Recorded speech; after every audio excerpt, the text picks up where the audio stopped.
दोस्तों वो किसी बहती बयार सी आई और फिर अचानक कहीं गुम हो गई। वो गई और अपने पीछे कई किस्से को अनसुलझा ही छोड़ गई।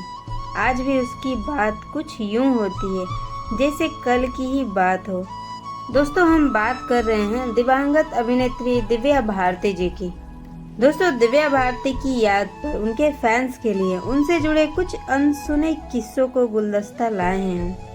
दोस्तों हिंदी फिल्म इंडस्ट्री में बेहद कम समय में खुद को साबित करने वाली अदाकारा दिव्या भारती ने अचानक ही इस फनी दुनिया को अलविदा कह दिया।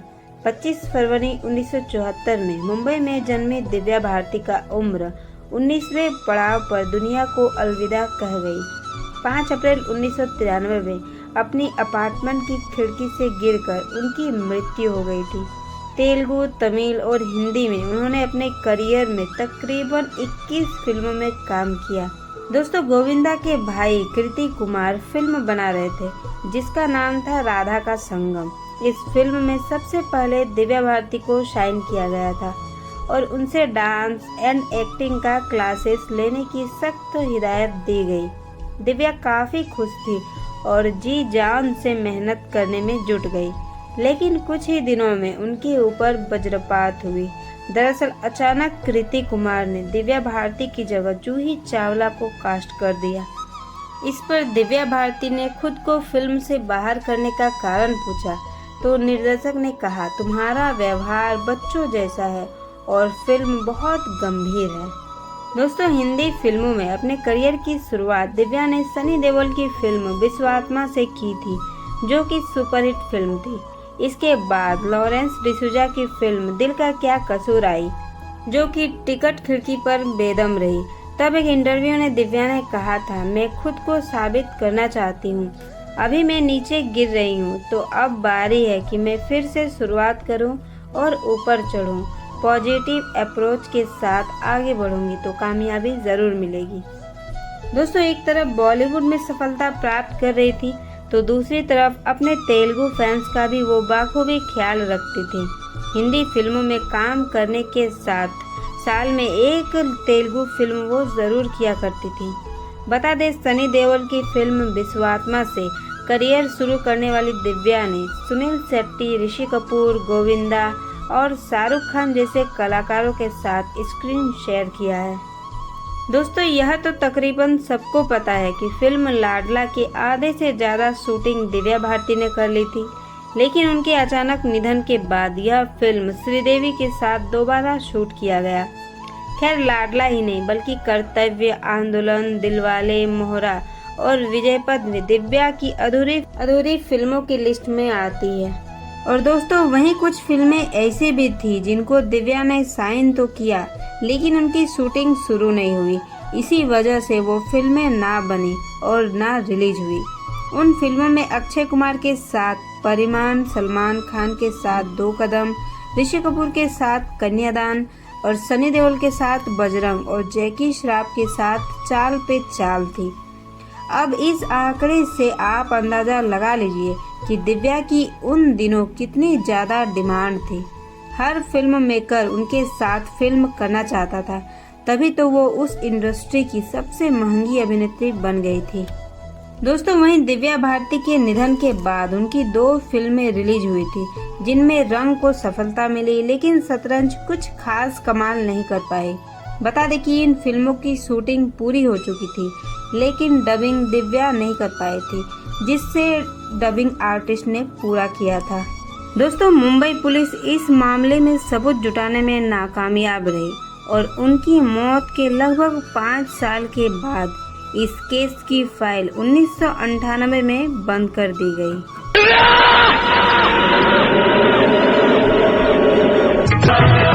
वापस आ जाए ऐसा होगा अब न दोबारा। दोस्तों हिंदी सिनेमा में बहुत कम ऐसी अभिनेत्रियां हैं जिन्होंने इक्का दुक्का फिल्में करने के बावजूद अपनी एक मजबूत पहचान बनाई।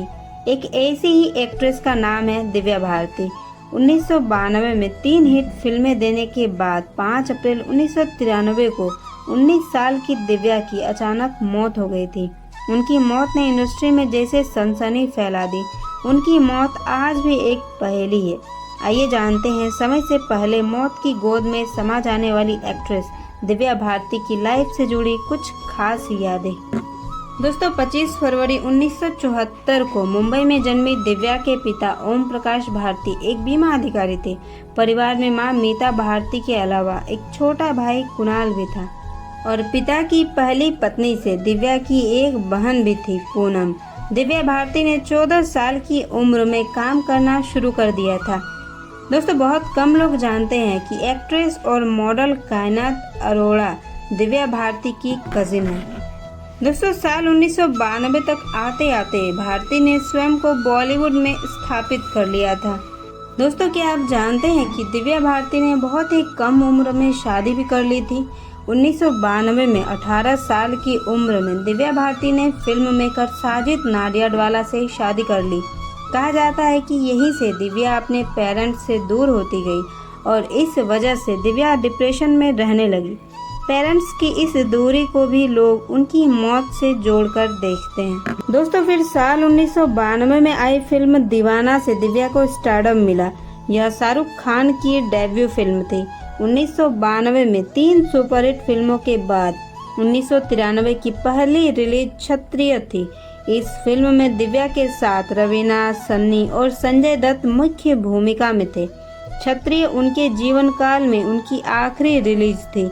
यह फिल्म मार्च में आई थी जबकि अप्रैल में उनकी मौत हो गई थी। उनकी मौत के बाद रिलीज हुई उनकी फिल्म रंग एक हिट फिल्म साबित हुई थी। फिर दोस्तों 5 अप्रैल 1993 की रात को दिव्या भारती की आखिरी रात साबित हुई। दिव्या की मौत उसी रात मुंबई के वर्सोवा इलाके में एक 5 मंजिली इमारत से गिरने की वजह से हुई। कुछ लोगों ने माना कि यह सुसाइड था, जबकि कुछ लोगों को इस मौत में कंस्पिरेसी नजर आ रही थी और वो इसे मर्डर मान रहे थे। मुंबई पुलिस इस मामले में सबूत जुटाने में नाकामयाब रही और उनकी मौत के लगभग 5 साल के बाद इस केस की फाइल 1998 में बंद कर दी गई। दोस्तों पुलिस के सामने पहला सवाल यह था कि दिव्या खिड़की की पट्टी पर बैठने क्यों गई। मीडिया रिपोर्ट्स के मुताबिक दिव्या के दोस्तों की उनकी इस हरकत पर कोई अचरज नहीं हुआ। उनके मुताबिक दिव्या को इस तरह के जोखिम लेने की आदत थी। सवाल यह भी उठा कि साजिद उस वक्त कहाँ, इसका कोई जवाब नहीं मिलता। कुछ लोग कहते हैं कि दिव्या का पति से झगड़ा चल रहा था। कुछ अटकलें हैं कि पिता द्वारा की जा रही अनदेखी से दिव्या दुखी थी, तो कुछ ये भी बताते हैं कि दिव्या अपनी मां की जुआ खेलने की आदत से परेशान थी। मगर ये सब बस बातें हैं जिसका कोई वैज्ञानिक आधार नहीं मिल रहा अब तक। मौत के बाद दिव्या की 2 फिल्में रिलीज हुई। कमल सदानंद के साथ रंग, इसका गाना तुझे ना देखूं तो चैन मुझे आता नहीं सुपरहिट हुआ। दूसरी फिल्म थी जैकी श्रॉफ के साथ शतरंज। दोनों ही फिल्में तमाम खबरों के बावजूद बॉक्स ऑफिस पर कुछ खास नहीं कर पाई। दिव्या ने उस वक्त अनिल कपूर के साथ फिल्म लाडला की तकरीबन 80% शूटिंग पूरी कर ली थी। बाद में उनकी जगह श्रीदेवी को लेकर फिल्म पूरी की गई। इसके अलावा वो मोहरा, विजयपथ और आंदोलन को भी हीरोइन होने वाली थी। दोस्तों साजिद नाडियाडवाला ने साल 2004 तक जो भी फिल्में बनाई उसे दिव्या को डेडिकेट किया। फिर उनकी शादी हो गई। इसका भी एक अलग ही किस्सा है। पत्रकार वर्धा खान दिव्या भारती की मौत पर स्टोरी कर रही थी। इस सिलसिले में उनकी साजिद से मुलाकात हुई।